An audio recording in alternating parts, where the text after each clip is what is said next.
From ancient civilizations to medieval kingdoms to our own modern society, conspiracy theories abound about those in control keeping powerful secrets from the people, from all of us. And while the allegations may vary, the overarching questions remain the same. What are they hiding? Why are they hiding it? And where is it hidden? Secret government warehouses. Where are they? And what secrets do they hold? You can't apply federal laws to a non-existent place. Tonight, an investigation to find out. How do people get in here? We'll travel the world looking for answers. From powerful Washington insiders. Would there be military bases we don't know about? At an abandoned military base in Montauk, New York, with investigator Richard Dolan. We're starting to see the disturbances already. In the skies above the legendary Area 51 in Nevada, with researcher Glenn Campbell. Helicopter 9660 Hotel, you familiar with that restricted airspace 3 miles to your west? All the way across the ocean to perhaps the biggest repository of history on Earth, the Vatican. Can we go into the actual archive now? Our investigation will reveal shocking revelations about secret government experiments on U.S. citizens. We were making human guinea pigs out of civilians. Cover-ups about the existence of UFOs. I couldn't tell them what I was done because it was top secret. Potential evidence from a secret base that may provide proof the government has been hiding the truth about extraterrestrial life for decades. You're certainly not human. It's so unusual. It's like nothing I've ever seen before. We'll speak to informants who divulge details about what's hidden and where. There's thousands and thousands of underground tunnels. And for the first time on network TV, bring you footage purportedly smuggled out of Area 51 of an extraterrestrial. Travel with us on a global expedition to find the truth about secret government warehouses.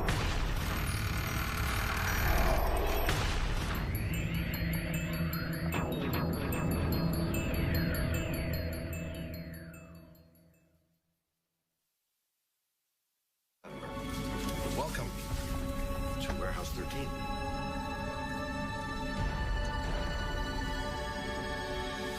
The secret government warehouse. It's a concept portrayed in pop culture that has intrigued audiences around the world for generations. What is this place? Officially, K39ZZZ on the North American grid. But I like to think of it as America's attic. In the sci-fi series Warehouse 13, 2 Secret Service agents are sent to a classified location in the middle of the desert. There, they are told they must protect a mysterious government facility full of historical artifacts that have potentially catastrophic paranormal powers. What you're supposed to do is hunt down whatever is threatening to ruin the world's day and neutralize it and bring it here. You're gonna snag it and bag it and tag it. It may seem like a far-fetched idea, but we know there are locations around the world where governments are hiding things. On military bases, in government archives, in underground bunkers. Many of them pertain to national security. But are there other deep secrets inside these restricted areas? What are they doing in Fort Knox or in Area 51? What are they doing in the Vatican that I can't go in and see? The mere fact of refusing to let people in makes the people on the outside question why are they being shut out and what is actually happening in that secret area or secret meeting. Are there facilities we don't even know about, hiding things we should know about? Some say yes. I believe that there are large numbers of underground facilities throughout this world, a large number of Warehouse 13 type facilities. Everything's in its little compartment, buried away very, very secretly, whether it deals with mind control or UFOs or maybe secret biological weapons or what have you. Secrecy is the norm, not the exception. To answer these questions, we began our investigation in Washington, D.C. We've come to talk with John Podesta, former chief of staff to President Clinton and a longtime advocate for government transparency, to get an inside perspective on just how extensive government secrecy may be.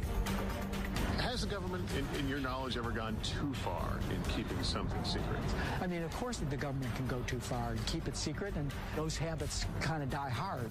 We just need to be observant to ensure that the public gets the maximum information that we can provide it. Is there a sense sometimes that the American public can't handle this information? People who are classifying information think the American public can't really handle it or don't need to know it. But I think over the long term, that's really dangerous. I think the American public can handle the truth. But how much don't we know as a society? There are sensitive operations that are kept secret that is critical to the success of those operations.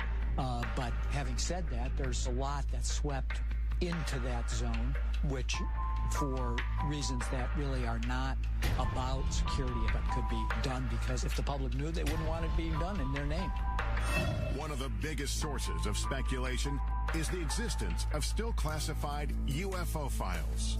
Why has the U.S. not been more forthcoming, opened up more information about UFO sightings, either proving or disproving? I think that's a question that I ask myself. I mean, is there something really in there that the American people couldn't really be made available to? Maybe, maybe it'll seem whatever the government was doing at the time might seem a little silly in retrospect, but so what? I mean, I think the public has a right to know that. While the U.S. government still keeps UFO documents stashed away at a government facility somewhere, other countries are finally coming clean. In 2008, the UK declassified its UFO records. And for the first time, witnesses, including members of the U.S. military, have been able to publicly come forward with their stories. I couldn't tell them what I had done because it was top secret. Milton Torres is a retired U.S. fighter pilot. In 1957, while stationed in the UK, a strange assignment came over his radio. They had informed me that this was going to be an active firing mission. Then they said, this is an unidentified flying object. We want you to shoot this thing down. When Torres reached the designated coordinates, a giant object appeared on his radar screen. It was doing maneuvers that I couldn't follow. It would stop and then take off. Right angles. I got in, within 20 seconds to go, when all of a sudden it just disappeared. I mean, it took off something like 10 times the speed of sound. This is faster than anything we have on the drawing board. I was afraid for my life. Torres returned to base and was ordered to never reveal what he saw in the air. They said that this mission has been declared top secret. You're not to discuss this with anyone, not your wife, not your commander, not anyone. If you violate top secret instructions, you can go to jail.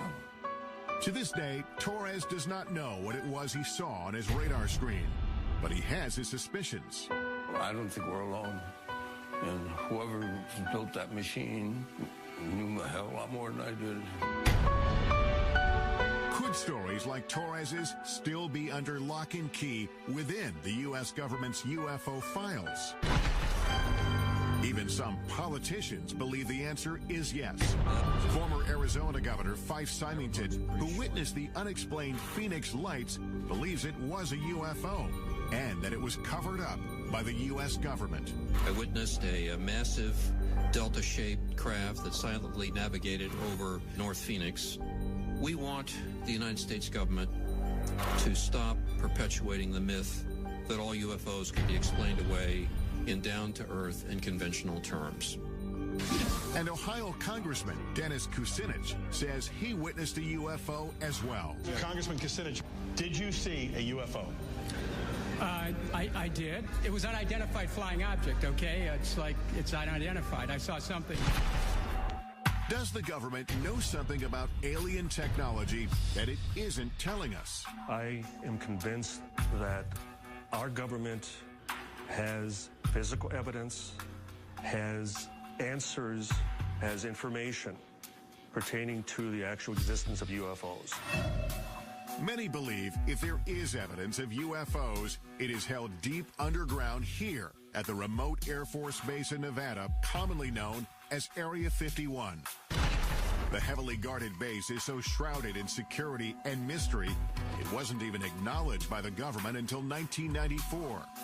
Even today, it is hard to sort out who officially oversees it. We filed a written request for access, but weeks went by with no reply. So we decided to call.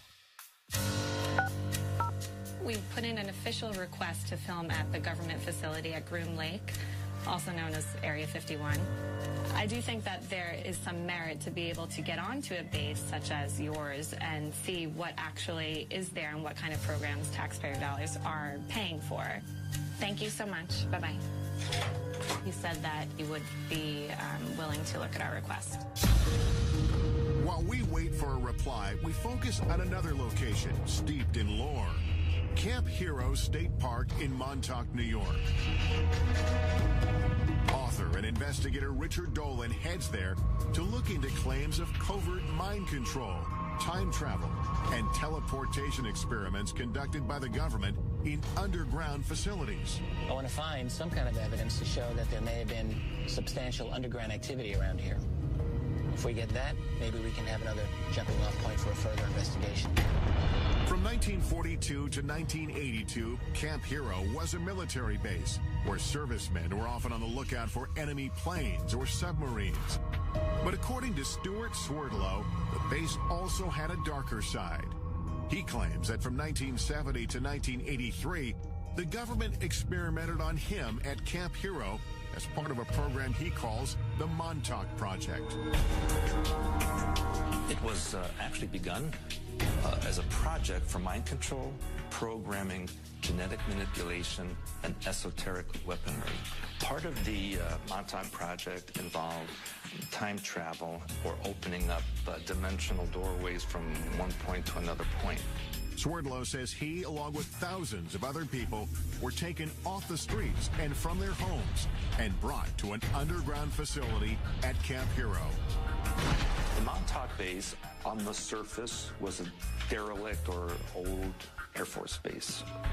Underneath, there were 9 levels where the operations took place.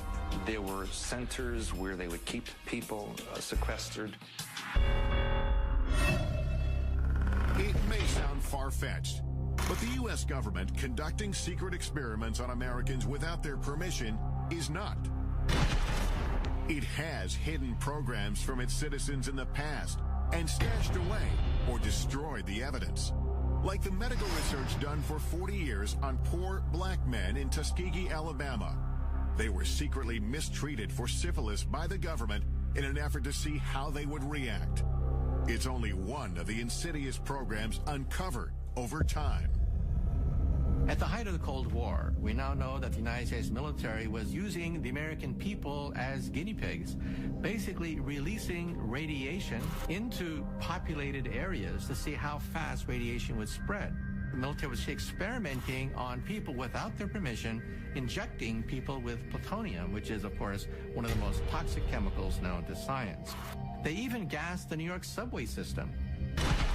But perhaps the most shocking programs involved mind control experiments carried out from the 1950s to the 1970s. The most infamous among them was MK Ultra. MK Ultra was a top secret project to see whether or not mind control was a possibility. The military and the CIA began to look into the possibility of LSD, mind-altering hallucinogenic drugs that could brainwash people. Well, the consequences of this, of course, are enormous because this was uncharted territory. People went crazy. We were destroying people's minds.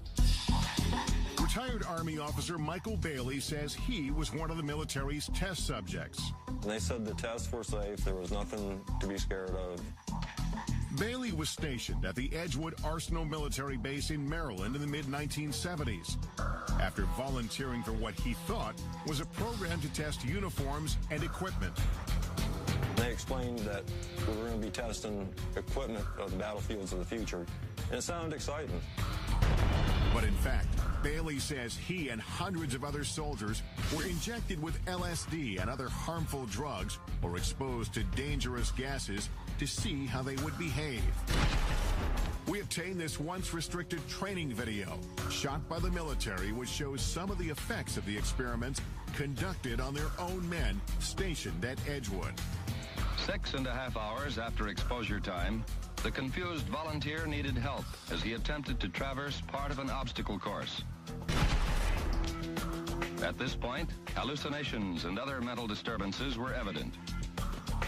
Looking back, Bailey believes his government betrayed him. You trusted the government. You trusted the Army. It was a bunch of lies. There was a lot of harm done at Edgewood, Arkansas. More than 100 of these mind control experiments were conducted at military bases, in hospitals, and at leading universities like Princeton and Harvard.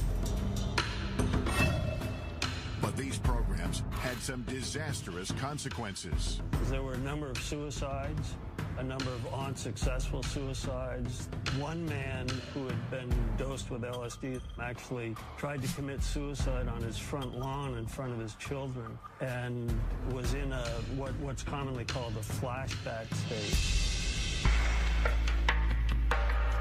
The truth behind MK Ultra was only revealed in the mid-1970s.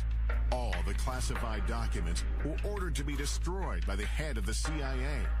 But about 10 boxes of financial records were overlooked, and a small portion of the dark truth was uncovered. The thing about MK Ultra we have to remember is that we have very little information about the specifics of the programs, and that is because most of those records were destroyed. Without comprehensive records about who exactly was involved, some speculate that MK Ultra victims may have changed the course of history. The assassin of Robert F. Kennedy, Sirhan Sirhan, has been speculated for a long time to have been a mind control victim. At Harvard, it's interesting to note, one of the students involved in the experiments there was the Unabomber. If experiments like MK Ultra took place without public knowledge, is it possible the Montauk Project is another example of a government program that to this day remains classified?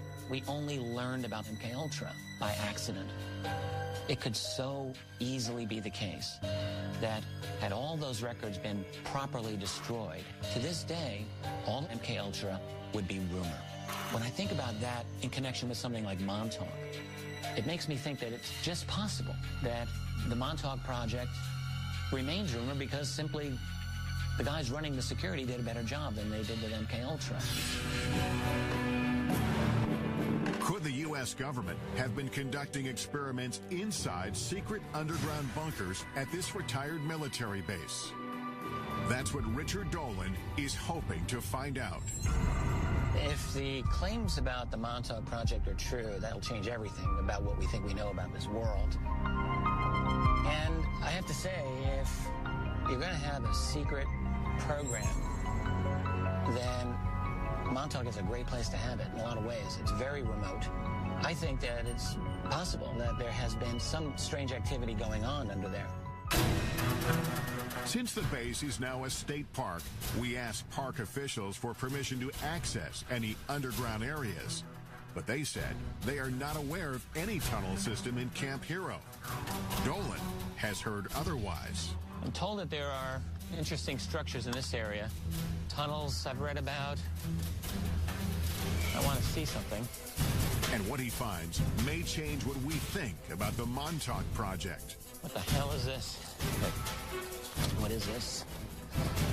Ahead, I'll join Dolan at Montauk, where we'll use cutting-edge technology to look below the ground. There is something here that could be an underground structure. Later, I'll examine potential evidence that could prove the U.S. military has been covering up the existence of extraterrestrial life for years. Could this be the smoking gun that we're all looking for? But first, I'm heading to Rome, Italy, to try to get past the Vatican gates and into one of the most mysterious repositories in the world. The Vatican Secret Archives. No one knows exactly what secrets are in the Vatican archives. They are so huge. All this when Inside Secret Government Warehouses continues.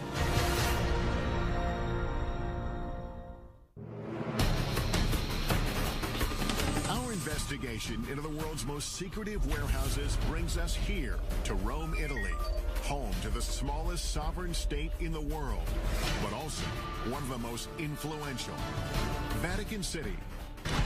It is the headquarters of the Catholic Church and its 1 billion followers.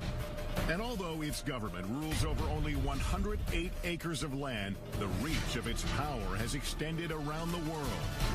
The Vatican is an intriguing place because it's the oldest continuously existing organization on the face of the earth. You can trace it back 2,000 years.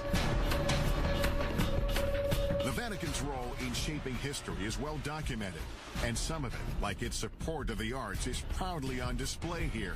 It's one of, if not the greatest, repositories of art, history, tradition, theology, and written material in the world. It is a treasure trove.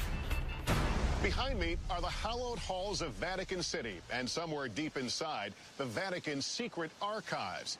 52 miles of shelves holding thousands of documents. It is perhaps the richest repository of history in the world, and yet it is off limits to almost everyone.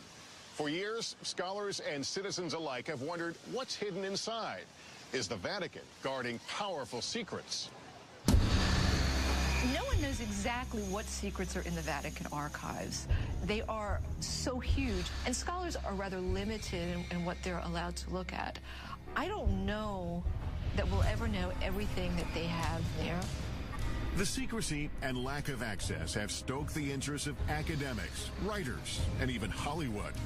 In the novel and later movie, The Da Vinci Code, it is speculated that the church might be hiding the truth about the bloodline of Jesus Christ. While in the movie Angels and Demons, an ancient document stored inside the archives holds the key to preventing a secret society called the Illuminati from exacting revenge on the Vatican. This way, please. The archives in the movie is a vast, highly secure, state-of-the-art facility filled with millions of documents. The chambers are hermetic vaults. Oxygen is kept at lowest possible levels. There's a partial vacuum inside.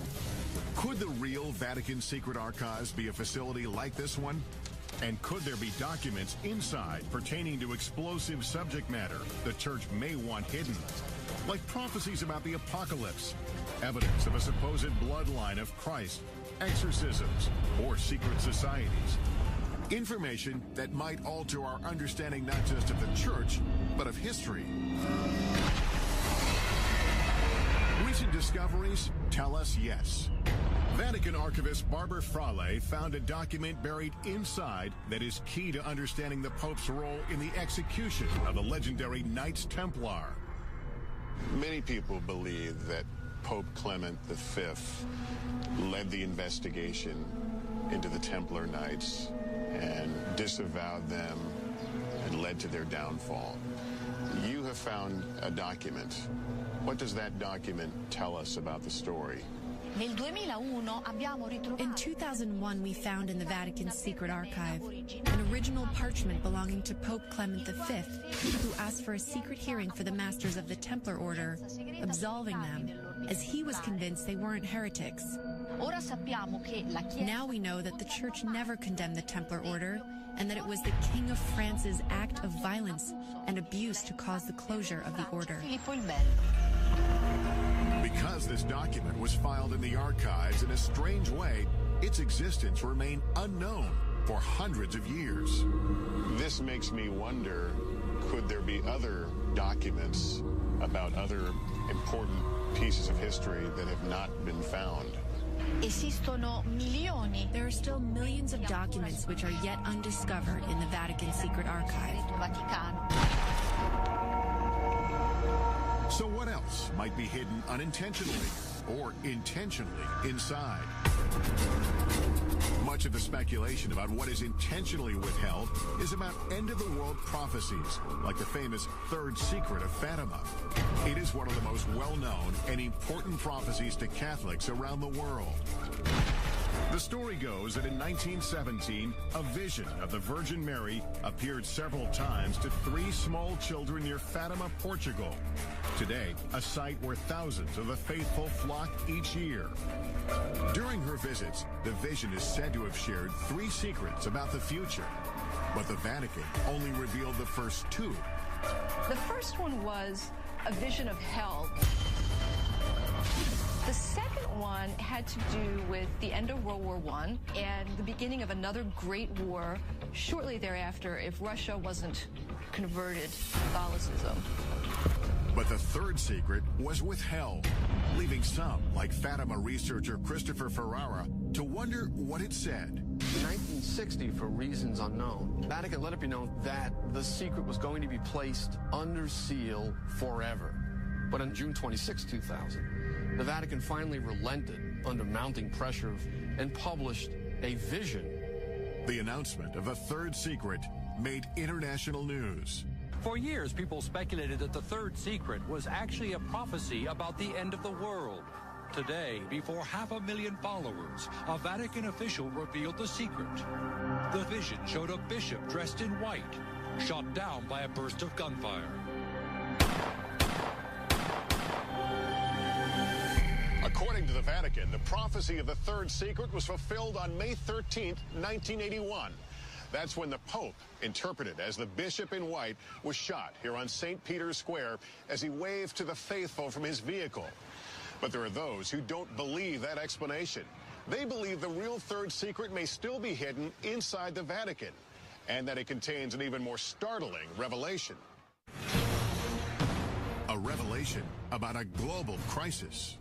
The secret involves a crisis in the church and some kind of apocalyptic scenario that affects every man, woman, and child on the face of the earth.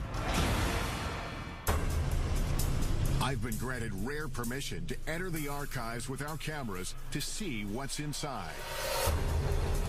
The first thing I'm shown is kept in the head archivist's office, and it exemplifies the kind of rich history that's stored here.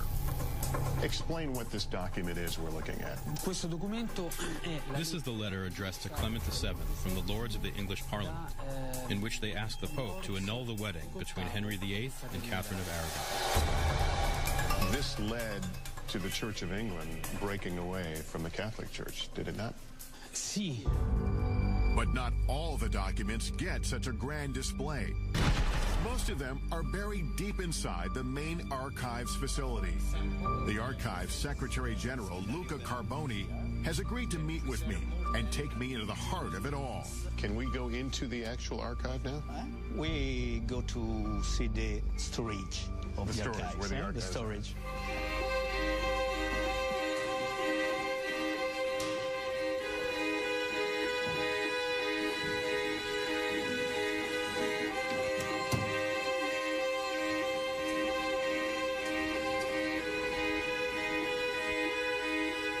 We arrive at the main facility, and I'm instantly overwhelmed by the massive number of files that are before us.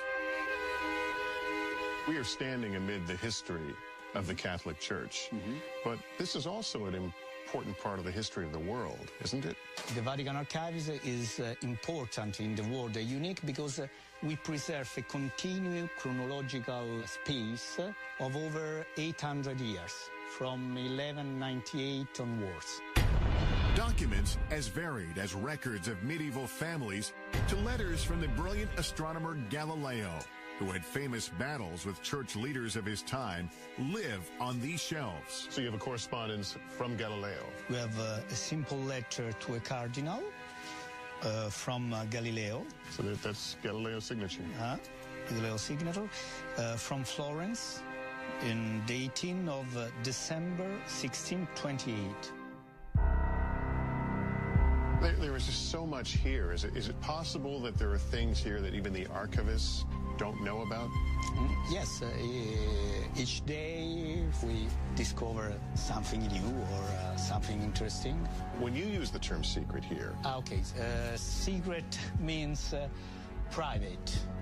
Secret, in this case, doesn't mean things that no one can see. No, only private. Private, but off limits to all but about 1,000 researchers handpicked by the Vatican each year. It's not hard to imagine how documents can get buried in this vast warehouse, either accidentally or on purpose. The Secrets of Fatima, would we find something about the Secrets of Fatima here? No. Here is not preserved. If I don't remember, if I remember well, it's not here. But then, where is it? Are there other secure places within Vatican City? Even within this facility, there are areas that are restricted, like the Parchment Room, holding some of the oldest and most important documents. Can scholars and researchers come here? No. Only the staff of the Vatican Archives. All your parchment are kept here? We preserve 50,000 of single parchment in this room on 2 floors. The air feels different. Is the climate controlled here? Yes, it's under control. And what is in here?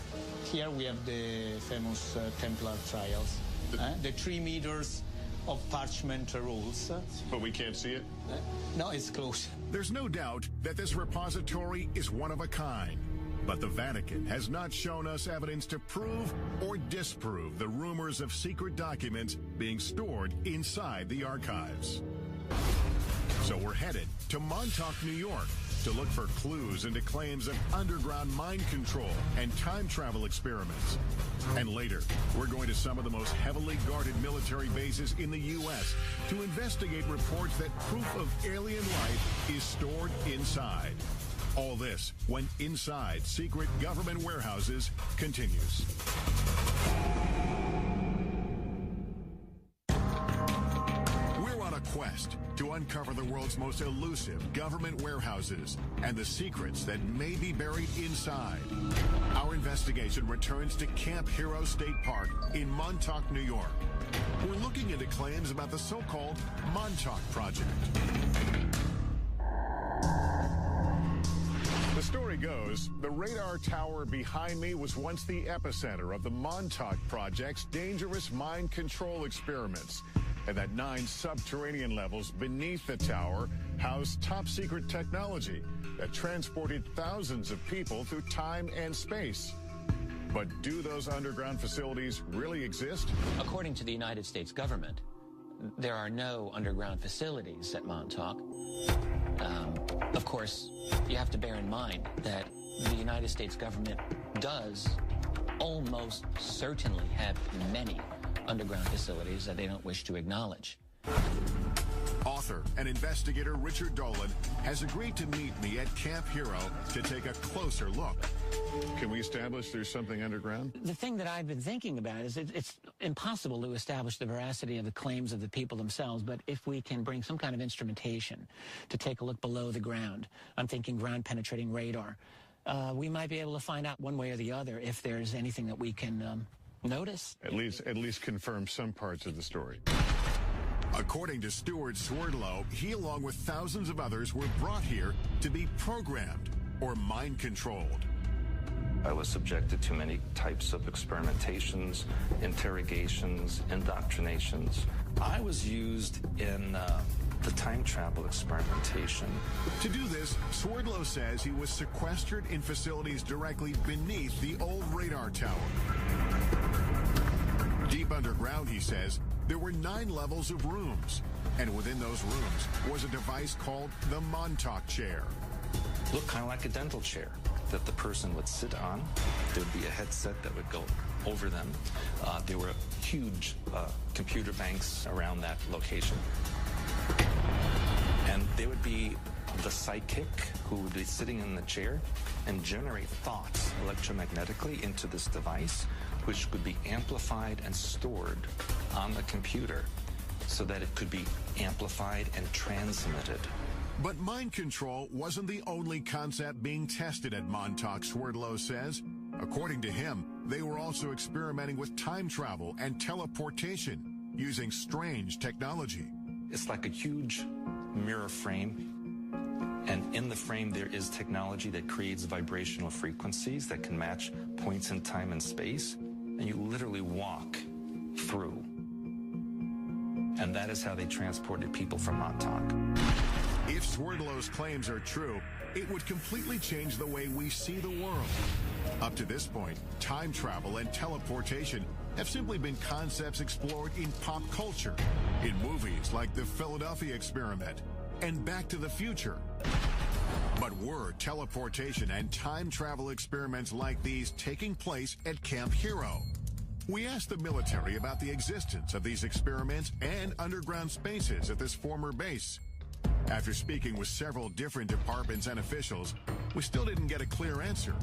But theoretical physicist Michio Kaku says time travel and teleportation are not possible with current technology.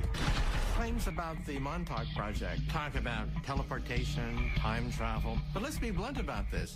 The United States military, the most powerful military on the planet Earth, simply does not have enough energy to bend space and time into knots.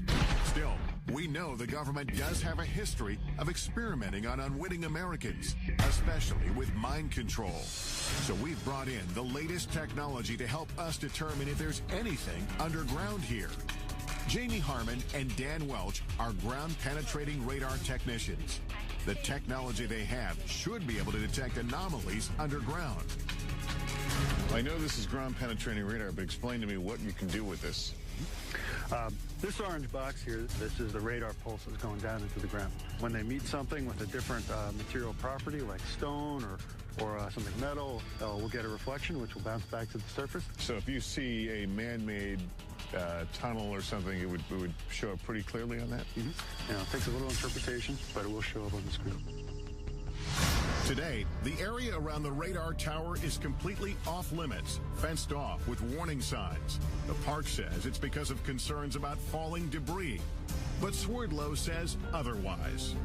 The reason there's a fence around the radar tower is because underneath there is the main part of the Montauk base. They don't want people going in there. The entrance is sealed. But the park has granted us rare access to the restricted area surrounding the radar tower, with a stern warning not to get too close to the rusting satellite dish. It's pretty strong reflection. Our time here is limited, so we decide to split into two teams. Dolan goes to do a quick pass with his Geiger counter to see if there are any anomalies around the radar tower. It's basically reading at just under 10, which is very low. When he finds nothing strange, he goes to search for potential entrances into any underground spaces. Meanwhile, our ground-penetrating radar team gets to work surveying the area beneath the tower. Ourselves around here. And right off the bat, we start to get some strange readings. So, yeah, we're starting to see the disturbances already. This is the very beginning of what we were expecting to see for the anomaly. So we know it starts here. Yep, and it's pretty strong. And we're looking at about 10 feet in depth. This being the surface here. So it's a very distinct start to it. Yeah. Mm-hmm. In the meantime, Dolan is canvassing some of the surrounding wooded parts of the park. According to Swerdlow, there's an entire network of underground tunnels throughout the area. On the old base, you do see manhole covers or just even entrances that are covered by metal plates. Allegedly, some of them, they say, are for sewer systems or rainwater draining and that kind of thing. But those were once escape hatches for the underground area. This is one of the many manholes that's said to be in this area. There's some water. There's a water pipe here. A ladder going down. It looks like it's been backfilled. All right, I'm going to regret this, I'm sure. I want to see how deep this is. I don't know if they could have been designed as a water drainage. Maybe there's a lot of water usage at that facility. Why do you need a ladder going into a water drainage hole? Dolan finds several of these uncovered manholes, but they lead no further than 7 feet down. So he returns to check on me and the GPR team, and we are getting compelling readings. We did a number of passes right around this area here, and down about 10 feet or so, it looks like we're getting the surface of something interesting. But you're also seeing it's rather flat. Mm-hmm. It does have a nice flat surface to it. So, given this area here, the topography of this hill, how it slopes down, if something was flat, it might be more evidence that it could be, more man-made. In other words, it appeared that it could be a roof of something that even went below. Sure, could be the top of top of an underground chamber. It's the most compelling evidence. Well, it's about par for the Montauk mystery because it gives us a little bit of something, but not enough to really say yes. But here's the deal: it's about 10 feet below us, and if there are 9 levels, apparently we would only see the top level. That's correct. Yeah. So there's no way of knowing what would be beyond that. What the GPR technology has uncovered may be just a first step to determining if there's anything underground. But without the park's permission to start drilling, there's no way to be certain. But that doesn't mean our investigation ends here. We still have one more place to look for proof of underground facilities in the area. The tunnel systems that exist under the town of Montauk and Montauk Manor still exist. These locations have tunnel systems that go towards the Montauk base. We've come to the Montauk Manor, an old hotel built in 1927, to see if we can find these supposed underground tunnels and whether they lead to Camp Hero 5 miles away. So what is this place? These are the access tunnels, like the foundation of the Montauk Manor, and building 27. And the tunnels go for quite a ways. Jimmy Hackett works at the manor and has been exploring these tunnels for decades. Have you gone through the whole route? I've gone through a big portion of it, but there's still some unexplored sections back there that I haven't been through. Have you ever explored Camp Hero? Yeah, I did. Actually, when we were younger, we played up there while it was actually a working Air Force base. We found, I don't know what you call them, but they were tunnel-like. We'd climb down metal rebar ladders into these square tunnels. Are those the manholes that we're talking about? These are different? Yeah. These are cement square with metal lids. And those are now sealed over? Yes. Yeah, I've heard they were filled with cement. But there are tunnels under Camp Hero? Yes. We start to make our way through these tunnels. They quickly get lower, narrower, and harder to navigate, with no end in sight. Well, we can get through here. Yeah, we get through. Watch our heads. Yeah. A lot of cobwebs down here. A lot of cobwebs. It just keeps going. Turns around to the right. Oh, great. This will go on forever. Okay. Come on up here and take a look at this. We finally get to a point where it is no longer possible for 2 people to keep moving forward. He's gone ahead a little bit to see exactly how far it really goes. I can't believe it goes this far. Neither of us can figure out why you would have a crawl space of this length under this building. Richard, can you hear me? My way back here. I couldn't find the end of it. I'm here. It's very, very long. And one end is a dead end, but then it branches off and it goes into several different directions. I could imagine people getting temporarily lost down there anyway. I think as far as either of us goes right now. I think so, yeah. These seemingly never-ending tunnels add another dimension to the Montauk mystery and keep the story alive. We may never know the truth about the Montauk Project or about what may have taken place here at Camp Hero. What we do know, of course, is that military bases here in the U.S. and around the world are ideal places to hide classified projects. And that's exactly where we're headed next, to 2 of the most secretive, heavily guarded military bases in the country. Our first stop is Wright-Patterson Air Force Base in Ohio. Could the potential evidence we uncover there prove once and for all the base has been engaged in a cover-up of alien life? He says, forget you ever seen this, forget you ever worked on it, don't talk about it. And later, we'll head for the skies in an effort to get the closest look possible at Area 51, where alien technology and life is said to be stashed away. All this when Inside Secret Government Warehouses continues.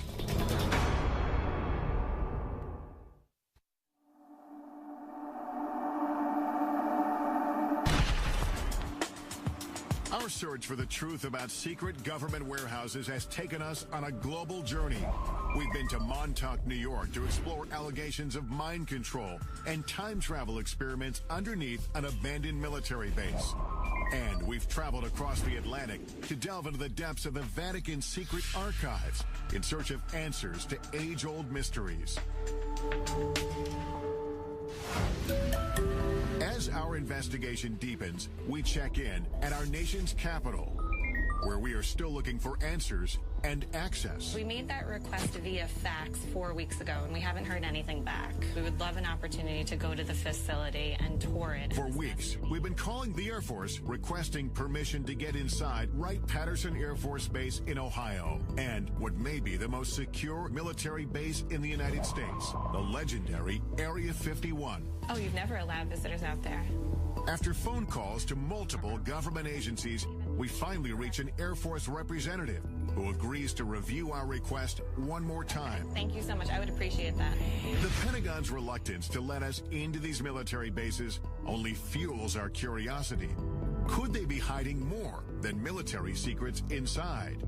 And are there other bases, or even warehouses like the one depicted in the sci-fi series Warehouse 13 that we don't even know about? And that is exactly what we do here. We take the unexplained, and we just safely tuck it away in this supersized Pandora's box. Washington insider John Podesta says the idea of a central warehouse is a myth. There's, of course, not one single place that classified information is distributed across the country and across the globe. Could there be military bases we don't know about? Could there be places underground? Well, if we don't know about it, how do we know? Officials at Wright-Patterson Air Force Base decline our request for an interview. But we are able to speak with Congressman Michael Turner, who represents the Dayton, Ohio district where the base is located. Wright-Patterson Air Force Base is known as the largest Air Force base in the world. It has over 20,000 people who work inside the fence, largely in research and development. It has been involved in every plane for the military, starting with the Wright brothers plane, going straight through to stealth. Turner acknowledges Wright-Pat's classified research has inspired theories about extraterrestrial technology stored on base. Whenever you have a base, it's 8,000 acres and only 10 planes. There's a lot of research and development that's going on, and there's a lot of speculation. Speculation fueled in part by Wright-Pat's role in the infamous Roswell incident of 1947. The government has issued at least 4 different official explanations about what actually crashed in the New Mexico desert. And while theories may vary, certain facts are indisputable.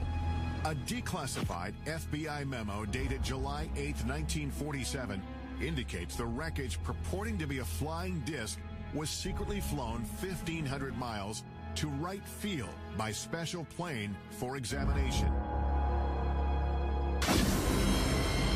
After the Roswell incident, Wright-Pat became home to Project Blue Book, an official government investigation into UFOs. Well, I think people who were interested in UFOs certainly looked to the Air Force to have some kind of greater knowledge about what had occurred than merely those who had witnessed them and what their beliefs might have been. The Air Force investigated more than 12,600 UFO sightings. 700 of them remained unexplained when the government terminated the project in 1969. UFO author Donald Schmidt says Blue Book was flawed from the start.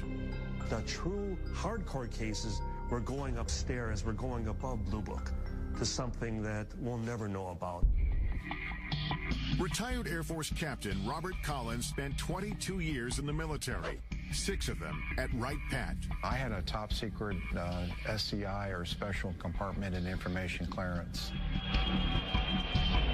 Honorably discharged in 1988, Collins says he has come forward because he wants the military to stop covering up the secret UFO research he believes it has been conducting at Wright-Pat for decades.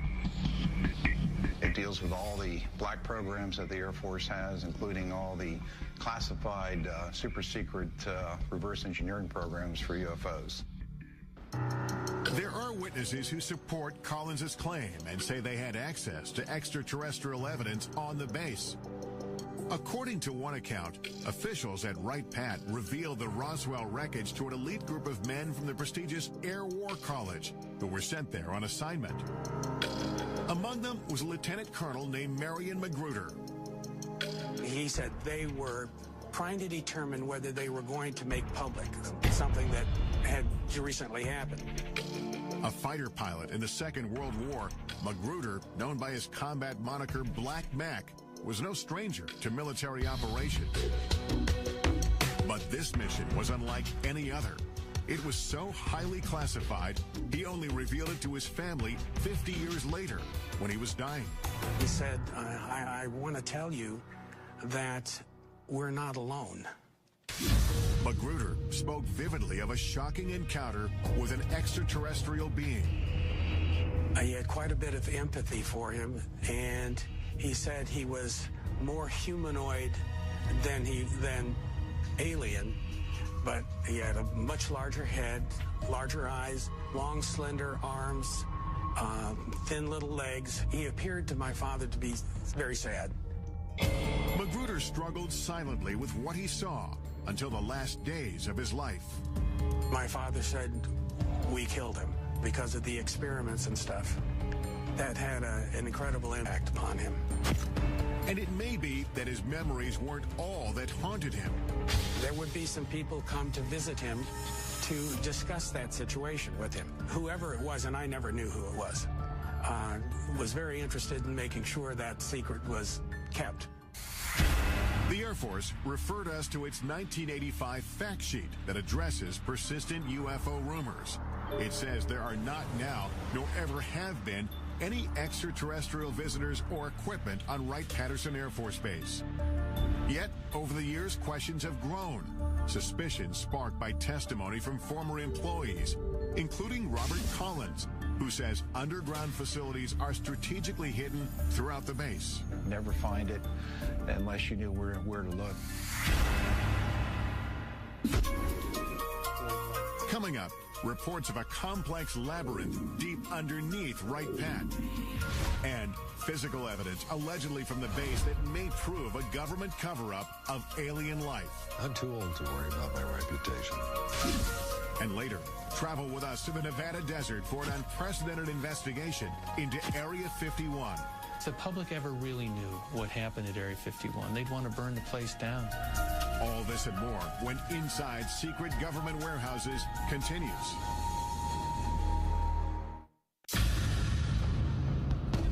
We've come to Wright-Patterson Air Force Base in Dayton, Ohio to investigate the truth about what may be hidden inside. Is this base ground zero in a government conspiracy to cover up evidence of alien life? Many UFO researchers believe so. They have the proof. They have the physical evidence. To this day, everything still points to Wright-Patterson Air Force Base. According to retired Air Force Captain Robert Collins, the next building is 620. These civil engineering drawings show entrances to a massive complex of tunnels and vaults located under the base, which leads to a set of stairs. Combining data from 25 years of research with information leaked to him by unnamed sources, Collins describes what he believes he's under the surface. All these tunnels and vaults are completely independent of anything else in Wright-Patterson Air Force Base. 60 feet down below ground. And then there's a limestone rock bed, which is anywhere from 10 to 15 feet thick. So you may be as far down as 70 feet. You're looking at probably the size of a couple football fields at least in length. There's roughly 4 big vaults. They're about 100 by 100 feet in size. They got carpeting on the floor of the tunnels, and you could drive a pickup truck through them. Stephen says the most remarkable secret isn't the underground complex itself. It's what he says the Air Force was and possibly still is hiding inside. The things that were stored in these vaults were, of course, bodies, alien bodies. All the cryogenic equipment used to support and maintain and preserve those bodies, and medical examination tables and biological testing equipment. The Air Force denied our request for an interview with a representative from the base. But local Congressman Michael Turner says plenty of classified information is at Wright-Patt, and it's all with good reason. A lot of the things that are going on at Wright-Patterson Air Force Base are secrets that need to be protected. There are things that are in development, research that we're doing, possibly for capabilities for us in the future, or even how we're looking at our potential adversaries. A statement issued to us by the base says the evolution of virtually every Air Force aircraft flying today can be traced back to Wright-Patt. They tell us current developments include material that can sense and then heal its own cracks, as well as bird and insect-sized aircraft capable of swarming. One of the few reporters allowed on base to investigate the legends of UFOs at Wright-Patt is Emmy Award-winning newsman Carl Day. For an awful lot of unanswered questions. And tonight, we're going to try and sort out facts from fiction. They said, well, come on in and look and see if you find anything. This was at the invitation of the Air Force. Aware of reports about underground chambers, Day asked to be escorted to the lowest level of Building 620. The tunnel that I went through was certainly not big enough to drive a truck through, and we had to duck out of these tunnels because they were very low. While Day didn't find hidden tunnels, he uncovered something even more shocking. It was a small mandible, which is the lower jaw of something. In the course of his reporting, Day met a dental technician from a Veterans Affairs hospital 15 miles outside of Wright-Patt, who said he had worked on a strange impression of a mandible brought from the base. At the time, the man was so afraid to tell his story that he didn't reveal his name or face. Never seen anything like this before in human or animal. Neither one. Today, at 81 years old, John Musgrove speaks undisguised for the first time. I'm not going to be around too many more years, and I'd like for this story to be out, you know, because I don't think the federal government is ever going to come out and say, yes, there are aliens and they are visiting us. Musgrove says that in October of 1979, two uniformed men he recognized as officers from Wright-Patt came to the VA hospital to obtain a cast of a dental impression. There was no blood and saliva. It was just dry as a bone. And I noticed right then and there I had something unusual. I thought to myself, my God, what have I got here? When Musgrove finished the assignment, his boss made it clear not to speak of what he saw ever again. He raised his hand up like this with the impression, looked at me and crushed it and threw it into the trash. And that's when he says, forget you ever seen this, forget you ever worked on it, don't talk about it. The impression was broken, but Musgrove dug the pieces out of the trash and put it back together so he could duplicate the cast. Convinced the mandible came from a skeleton stored at Wright-Patt, Musgrove gave a copy of the cast to Carl Day to investigate. But the case went cold when nobody Day showed it to could identify its origin. I didn't want anything to happen to it, just in case. So it's in a safe deposit box. And I've got the key. Day agreed to retrieve the mandible from his personal repository. There it is.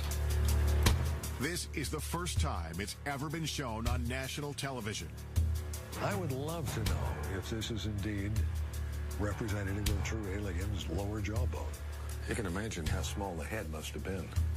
30 years after the cast was made, pressing questions remain. Could this be the smoking gun that we're all looking for? And final proof that indeed we're being visited by aliens? It proves one thing. There's something other than human and animal. Coming Coming up, does this mandible hold the secret to extraterrestrial life? A leading dental anthropologist weighs in. And that's not even close. Right. But first, join us in the Nevada desert. Doesn't it make you wonder what's in there that has to be so secret that they kill? As we examine exclusive video that may expose what happens inside the most secretive military base in the United States. When Inside Secret Government Warehouses continues.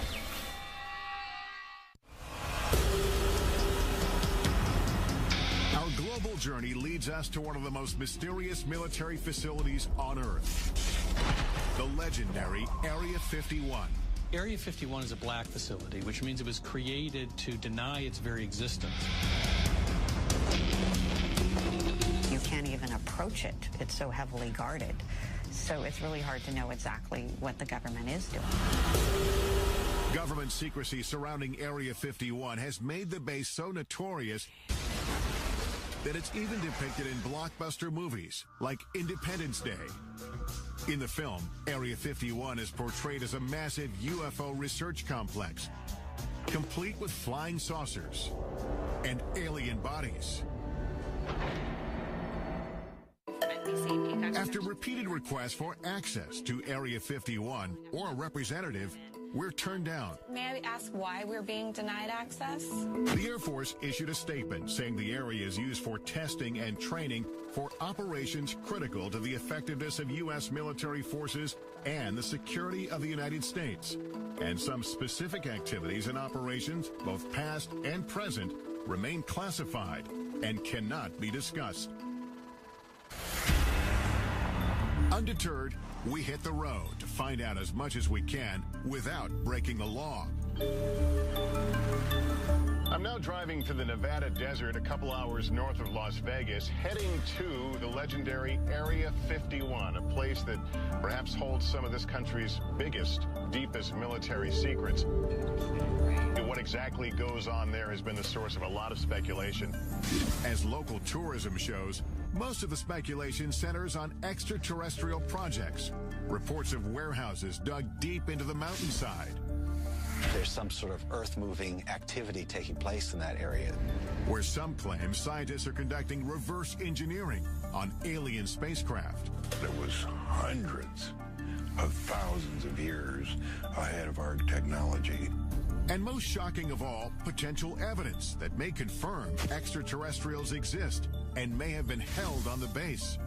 All claims we'll look into in the course of our investigation here. Area 51 has been veiled in secrecy since its inception. Established in 1955 as a covert test site for the U-2 spy plane, its purpose was to hide military projects. It was a place that was preoccupied with maintaining total secrecy. And secrecy then became its mission. The remote desert location, labeled number 51 on this 1950s map, seemed to be the perfect place for a black facility. But as the base infrastructure and activity grew, information began to leak out. The U-2 spy plane, the SR-71 spy plane, various stealth aircraft were all tested at this facility. And everything that we can see from the ground and the air indicates that this base is for aircraft testing. Despite full-scale Air Force operations on site, the government refused to acknowledge its existence. Not just initially, but for 40 years. Area 51 investigator and guide Glenn Campbell has been studying the facility since the early 90s. It was sort of like going to a drive-in movie. You could drive up and look down on the secret base that the government didn't acknowledge. I'm going to meet up with Glenn Campbell. Glenn and I first met up 16 years ago when I came out to this same desert trying to get answers about Area 51. This new point we're heading to is Freedom Bridge. In this report I did back in 1994, we simply drove up a nearby peak and the entire facility was revealed. From our mountain vantage point, Dreamland is a collection of unremarkable buildings.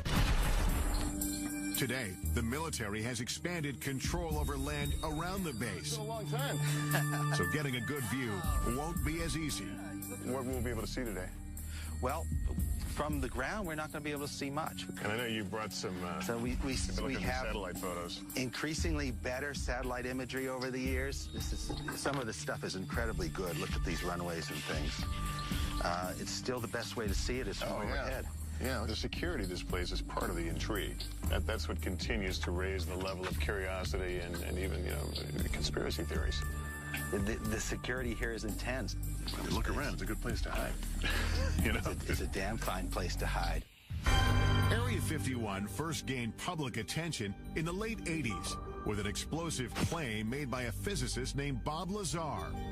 He said he'd been working on a top-secret project to reverse engineer alien spacecraft at a classified location near the base. He says, no, John. He said, I was in it. I touched it. It's real. It's E.T. It's nothing that we could have produced. Bob Lazar declined our request to be interviewed for this program, but referred us to his good friend John Lear, a retired pilot who flew missions for the CIA. I was the guy that exposed Area 51. Lear says he pushed Lazar to do a television interview revealing the government cover-up of alien technology. He said, yeah, just as long as I do it in shadow. The interview took place at Lear's home, and he captured the setup in this exclusive video. Taking pictures. That's Bob. That's his wife. In the interview, Lazar claims to have worked on flying saucers in a secret facility called S4. So covert, it's camouflaged by a mountain south of Area 51. John Lear describes S4 as Lazar explained it to him. S4 is an underground base. It just looks like a slope of a mountain, but actually they're hangar doors, and they slide up. So it looks like just part of the mountain is sliding up. And it would lead into a laboratory, and there was a set of hangars there. 9 hangars all together, and there was a flying saucer in each different one of them, and they were all different. Right, straight down the road. If the reports of flying saucers and reverse engineering are true, then could the government be using Area 51 as a warehouse for alien technology? Regardless of what kind of secrets the military is hiding inside Area 51, it's clear visitors aren't welcome. This is as far as we can go on public land. That's the first thing that strikes me. There's no fence, just a pair of signs. At first look, security at the base doesn't seem impressive. But soon, the complex layers of defense become apparent. I noticed tripods on the hill. Those are watching us. Cameras, they're looking down at us. They're looking at the road over there. You can't sneak by on this road. And if you miss that, you don't miss our friends up here on the ridge. Right. In the pickup truck. These guys are here 24 hours a day. Ground sensors, remote cameras, and private security around the clock. Yet the desert itself may still be Area 51's best protection. You know, when we came here, I expected to see a 15-foot barbed wire fence. There's no fence, just a series of these orange posts. These posts are the only marker that you're required to have in Nevada to mark a boundary line. They don't need a fence here. They've got 13 miles of empty desert to protect the base. Well, the sign's pretty typical. Warning, restricted area until you get to the bottom. Use of deadly force authorized. So we're actually 3 feet from being in a situation where we could be killed. Doesn't it make you wonder what's in there that has to be so secret that they'd kill? Could it be true alien visitors are being held at Area 51? Airing for the first time on network television, this video purportedly shows a live extraterrestrial on the base. He's apparently being observed by military workers through a glass partition. The source of the tape is a man who goes by the name of Victor. He won't reveal his identity for fear of retribution. Victor says the video was smuggled out when material from the base was being converted from analog to digital. He discussed the video with an altered voice in this 1996 interview. Approximately twice a month, they sit it down for a session that generally lasts from 3 to 5 hours. Victor claims the alien arrived on Earth in 1989 and was subject to regular interviews. In this session, He says the alien becomes distressed. He's checking for hemorrhaging around the eye sockets and in the nasal cavity. Victor believes the alien died in the mid-90s. We have no way to verify whether the video is authentic, but we'll take it to a creature effects expert in Los Angeles to test its plausibility. In the meantime, we scale a mountain in search of any sign of structures inside the restricted area. Point is to hug these orange markers. I don't even see the orange markers. There's but we know the orange markers are to our right here. We're losing daylight and only have orange posts to guide us. One wrong step into the invisible border means we could be arrested. I see a structure off in the distance. What are we looking at there? That's the actual guardhouse. That's the actual gate within the Nellis Range. So if you were to keep driving on the road past those signs and you got to that guardhouse, you'd be arrested immediately. We continue to climb upwards until we can't go any farther. Well, this is as high as we can get. It looks like we're at the end of our journey because I see what do you call them, camo guys? Yeah, the camo dudes. Are here, and some orange markers here. This is as far as we can go? This is where the border changes. I think our only option is to get in the air during daylight, and maybe I'll be able to get a glimpse and get some idea of what's in Area 51. But we're going to need daylight and a chopper. Yeah. Coming up, join us in the skies above the Nevada desert as we take you as close as you can get to the most infamous military base in the country. We now know who we are and where we are. That's correct. Is Area 51 the epicenter for a cover-up of alien life? Or is the base concealing earthly secrets that are much more disturbing? Find out what happened at Area 51 and what humans did. That's scary enough. When Inside Secret Government Warehouses continues. The only people who know what happens inside Area 51 are the employees, and their identities, even down to the cleaning staff, are kept secret. That white bus with the darkened windows, we're told, ferries local workers from around Area 51 who come here to work each day. Those not bussed in are flown in, shuttled back and forth on special unmarked planes. They fly on a private airline known over aircraft frequencies as Janet every morning from Las Vegas to Area 51. This surveillance video shows workers returning from Area 51 on private 737s. These are jets without any company markings. They just have a red stripe down the side. Signing on to work at the base means agreeing to a covert lifestyle. No one can even admit that they work there. Jonathan Turley, a litigator in national security cases, first learned about Area 51 in 1994 when he was contacted by employees who were gravely ill. You're basically told to go die. And they weren't supposed to talk to a lawyer, and they weren't supposed to talk to a doctor. Despite having signed non-disclosure agreements, some workers told Turley they'd been exposed to toxic materials on base. One of them was a sheet metal worker named Robert Frost. He couldn't tell the doctors where he was working or what he might have been exposed to. They could have put him in jail for it. In 1994, I conducted this interview with Frost's widow, Helen. She told me about the first day her husband came home with symptoms. He walked in a door, and he was screaming. I looked at him. His face was bright red, and all the skin was peeling off of his face. Turley filed a lawsuit accusing the military of poisoning Area 51 workers through blatant negligence by recklessly disposing of hazardous waste. They dug a football field-sized trench, and they would fill it every week with all types of hazardous and toxic wastes.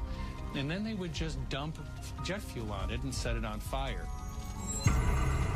Though the base was operating in secret, Turley says the impact on some workers was difficult to hide. Many of them developed a strange condition that looked like fish scales on their body. This was taken just before he quit in March of '89. And then he had these large sores on his back. He had those all over his body. Turley's clients wanted to know what they were exposed to, but suing for information was a Kafkaesque task.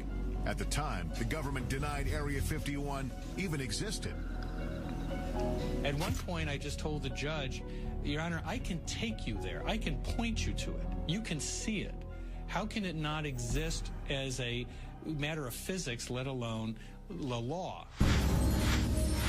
Turley says it wasn't until he obtained satellite photos of the base that the government finally acknowledged some operations in the general area.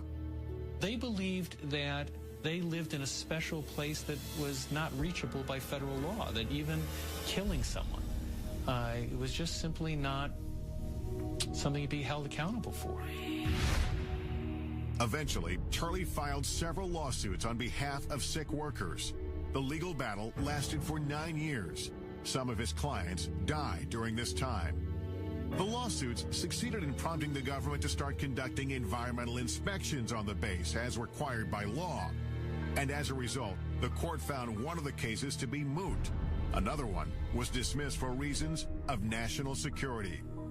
In the end, Turley's clients got no answers, and disclosure of the legal inspections prompted by the lawsuit was deemed subject to a presidential exemption.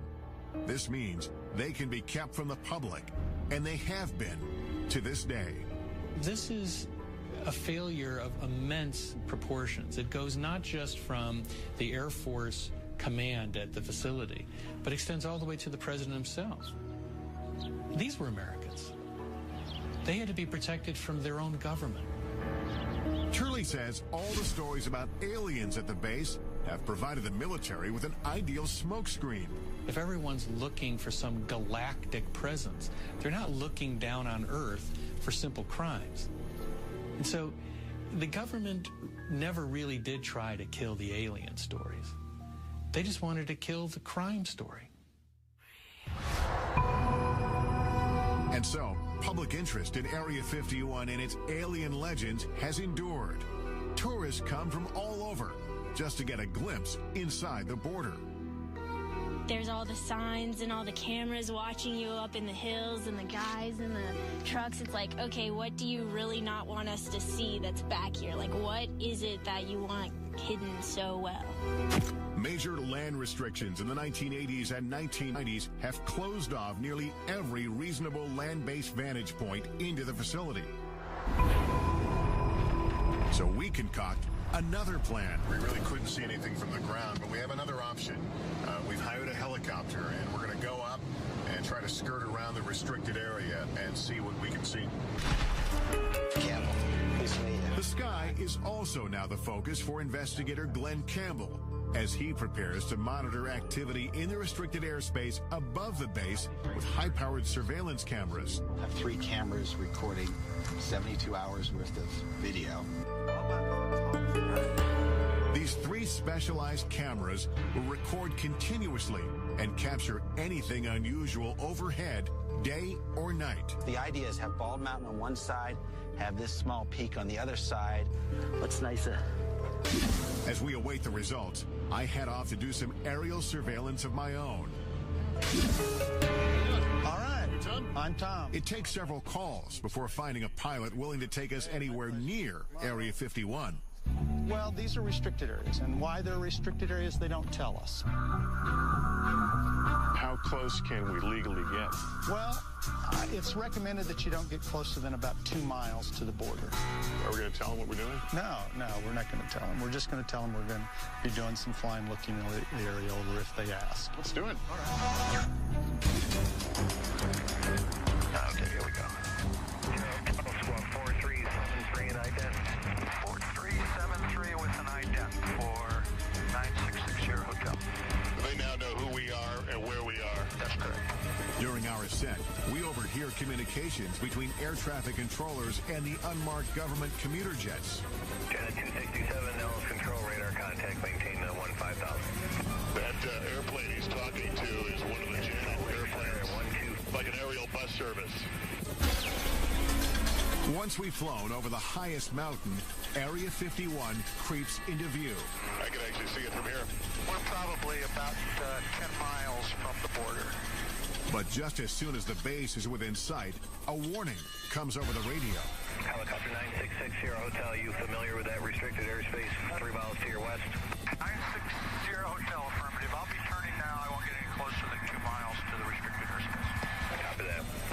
It's clear that again, like on the ground, we're being observed.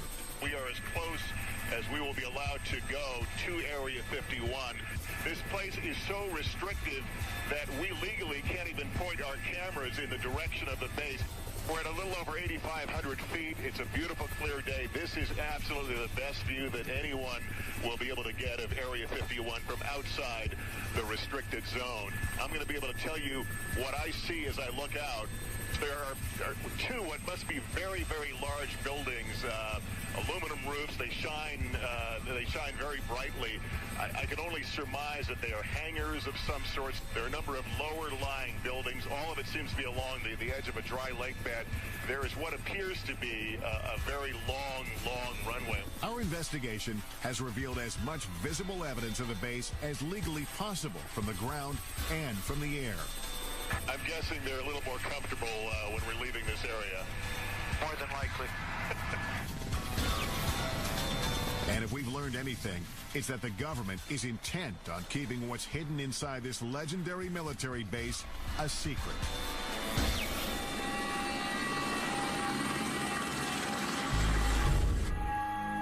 After 72 hours monitoring the sky, our video surveillance captures some anomalies.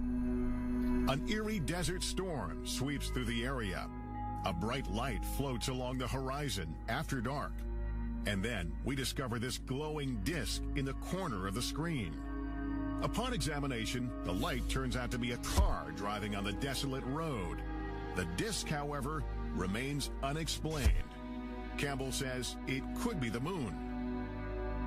When you come to the desert and you look up at the night sky, you see more stars than you would ever see anyplace else.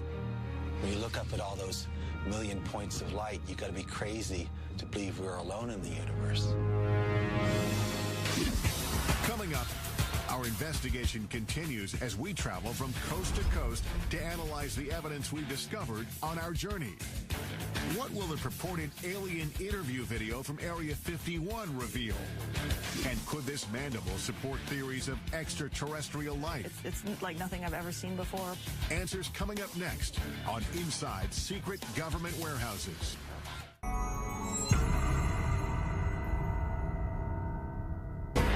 Our investigation into secret government warehouses culminates with analysis of the potential smoking guns we've uncovered.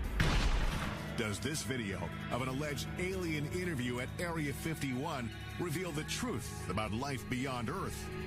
And could this mandible prove alien remains have been hidden on bases like Wright Pat for decades? We'll explore all the possibilities with top experts, starting with one of the most sought-after creature effects artists in Hollywood. I'm looking for that one piece of footage that is undeniable, that I can't look at or other people can't analyze to death. Kevin Yeager designs creatures, aliens, and humans for a living, most notably Chucky from Child's Play and A Nightmare on Elm Street's Freddy Krueger. Yeager agrees to analyze the video using 25 years of experience in puppeteering and film. The first thing that I saw, was an alien, and it actually looked like it was alive. If you look closely, you can see there's a small little mouth. It kind of looks like it's, pursing and moving like a natural mouth would. It's got big doughy eyes. It's got a big head, and it moves in a pathetic way, and you want to take care of it, and suddenly your heart is involved. Just as Yeager starts to identify with the alien, he spots questionable movement. There's some quick, jarring movements that every now and then see this little jerk bobblehead that happens here. Right there is kind of a jerk bob, and the shoulders move as well. A telltale sign, he says, that the alien is a puppet. It's the head movement that tips Yeager off, and he uses this animatronic doll to explain. Now, if you go slowly, like it was first moving very slowly, you can kind of take all the bobbles out. But then once he began to get kind of tired or go into his sick state, he began to wiggle and jiggle like this, and then that's what it kind of gives it away.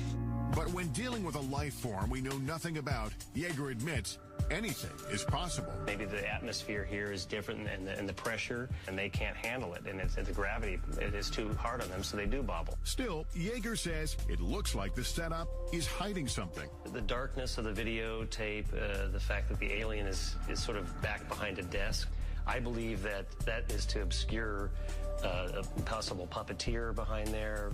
Yeager thinks the alien and the video are a hoax. But he says it wasn't a bad try. There's certain organic elements to it, and I can totally see why people would think this is real. Hoaxes do nothing but undermine efforts to get to the truth.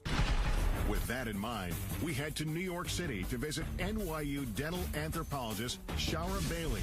She has been studying the mandible we obtained during our investigation at Wright-Patterson Air Force Base. The jaw shape is what struck me first, because the shape of this jaw is very narrow in the front part, and then it kind of dips in here, and then it's very wide in the back.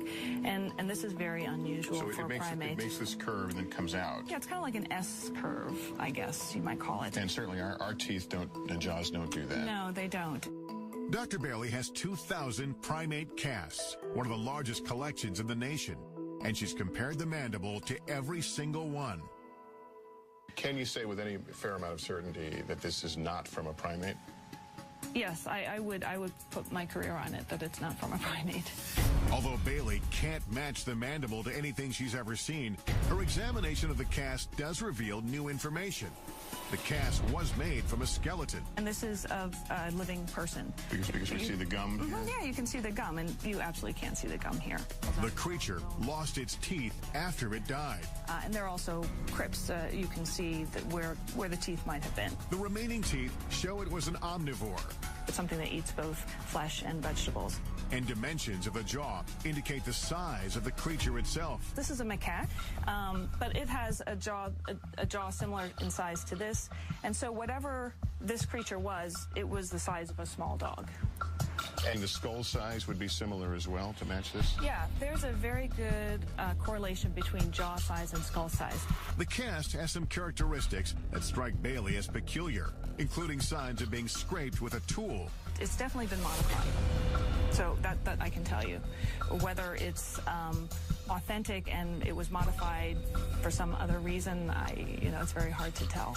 She also questions the apparent human-like dental pattern, which could disprove the notion that the cast came from an alien skeleton. If we're an alien and evolved on a different planet, totally separate from us, why would we ever expect it to have the dental pattern, the same number of teeth and the same types of teeth as a human?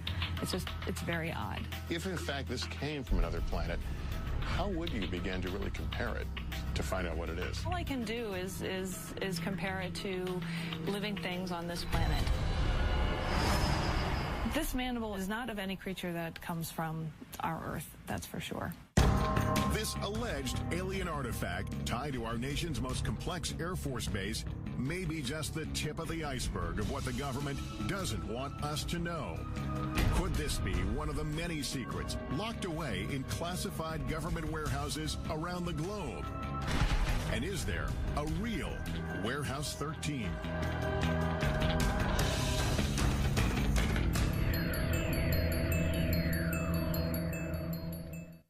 In the end, we can't say for certain what's below ground or hidden behind closed doors. What we do know is that there will always be information those in power don't want us to know about. And as a society, we have the right and the responsibility to keep asking.